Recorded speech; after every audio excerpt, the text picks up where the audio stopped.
Il est important d'accorder à notre corps le droit de se reposer, car cela fait partie des plaisirs que Dieu nous a accordés.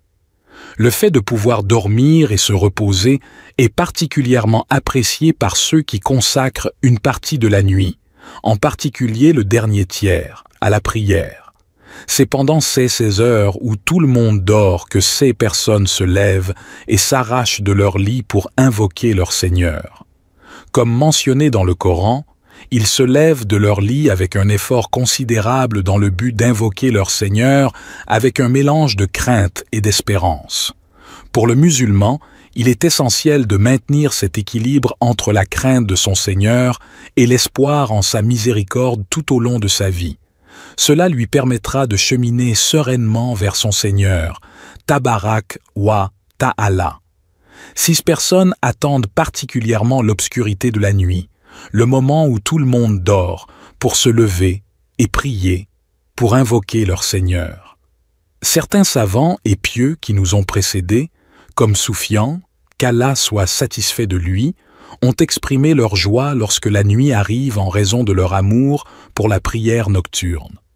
Toute personne qui prie avec sincérité, spiritualité et un cœur présent dans l'obscurité de la nuit, Allah illuminera son visage en plein jour.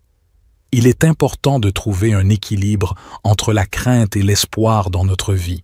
Si nous nous penchons trop vers la crainte, nous pourrions être envahis par l'angoisse, le stress et la préoccupation excessive de la mort.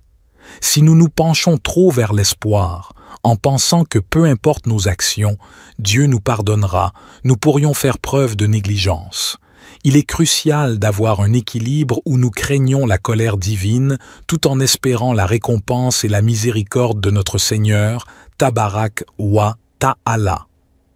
Nous devons rester vigilants et conscients de la balance entre la crainte et l'espoir, tout en sachant que la miséricorde l'emporte sur la colère divine. Que nous accomplissions les prières surérogatoires ou obligatoires, Allah accorde une attention particulière à ceux qui prient pendant la nuit. Ils entretiennent cette relation spéciale avec leur Seigneur, que ce soit à travers les prières surérogatoires ou les prières obligatoires. Il est important de se souvenir que la récompense dépend de ce que nous avons fait, mais qu'Allah est souvent généreux dans sa réponse à nos prières. Allah, Tabaraka wa Ta'ala, nous rappelle dès le début de la sourate Al-Baqarah qu'il est prescrit pour nous de prier et de donner de ce que nous avons reçu.